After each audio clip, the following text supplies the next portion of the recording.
And good morning to you, meteorologist Joey Sovine here at the Live 5 Alert Desk. And do want to give you a first alert. We have just made today a first alert weather day due to an increased risk of some strong to severe thunderstorms arriving this evening. Now, I think the number one issue for most of today is just going to be the heat and humidity out there. But we are going to be on the lookout once we get into the evening hours. And this is why a first alert weather day has been prompted.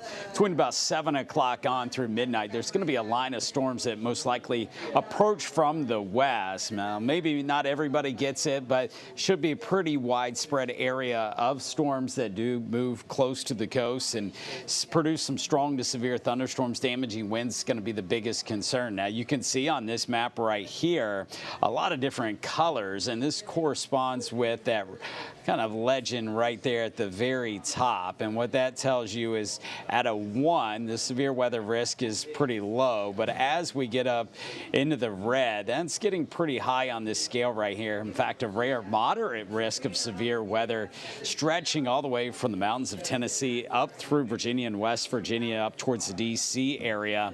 So once again, a moderate risk of severe weather there. Now, as far as us, notice there's a couple different colors here locally. That orange indicates where there's a little bit better chance of severe weather, what we call an enhanced risk of severe weather. And then you have the yellow here along the coast, just indicating that there may be some minor weakening of these storms as they approach. Also, some indications that maybe our northern areas are impacted a little bit greater than areas south of I-26, but that's a lot of the details that are hard to get worked out at this point in time when you're talking about a line of storms moving in over 12 hours away from now. So what we're looking at is that risk time, once again, 7 o'clock this evening through midnight. Thankfully, the tornado risk is very low here locally. Of course, we always have to keep an eye out just in case. Some of the strongest storms may contain some hail, but I think the damaging winds would be the biggest concern, essentially on the leading edge of these storms as they race, develop later today in the upstate, then move through the Midlands and move toward the coast. They're going to have some very gusty winds on the leading edge of that. Now, thankfully, they're moving through quickly, so the flooding threat is going to be very low. So let's step you through time with Future Tracker. If you have any plans outside today, I know some of the kids back in school, some of the kids are going to be out of camp. Do not be worried about this whatsoever. We're going to get through the afternoon just fine. In fact, for many of you, it's not going to arrive until after sun sets, but you can see maybe a stray shower or thunderstorm 5 o'clock.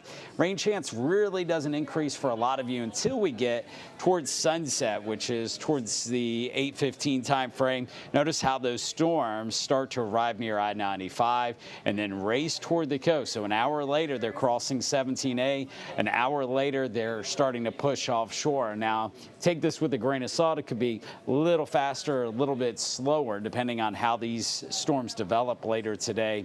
But what we know is there's going to be a quick bout of some strong to severe thunderstorms, at least in parts of the area. Now, another thing I do want to turn your attention to is a heat advisory that has been issued for parts of the area, including inland Georgetown, up into Williamsburg, back towards Orangeburg and Bamberg counties. You may wonder why some of these counties are under heat advisory and others are not. Well, the actual threshold in these counties here that are highlighted under a heat advisory, the threshold for, or the criteria for a heat advisory to be issued is 105 degrees in those spots. The actual threshold in the Charleston Tri-County area is 110. So what we're expecting are most of us to feel like between 105 and 110 this afternoon. And because we may not make it up above 110, some of you have not been included in that advisory, but let me show you the forecast heat index. There's not much of a difference. In fact, maybe slightly hotter in some of those counties not under a heat advisory compared to those that are. So I just wanted to make you aware of, once again, two things going on today. The heat and the humidity, need to be extra careful out there. That's going to impact everybody, but those storms that could roll in this evening that have once again prompted us to issue a first alert weather day, that time frame for those storms are going to be as we head home from work. I think at the earliest maybe 7 o'clock. Better chance of that as we head into the evening hours as we expect towards 7, 8 o'clock. Those storms approaching I-95 and then moving all the way toward the coast later on in the evening. So trust us to keep you updated throughout the day right here with continuous updates. And you can always get the very latest by downloading our Live 5 First Alert Weather app. Just hop into your app store, search Live 5 Weather, download it for free. You get any warnings, you get any video updates we send out throughout the day, trying to keep you updated and let you know of that weather as it can change pretty quickly. But once again, most of today is just going to be sunny, hot, and dry. But once we get in the evening, that storm chance is going to go up. Stay safe today, and don't forget, you can always stay updated on our Live 5 First Alert Weather app. Have a good day.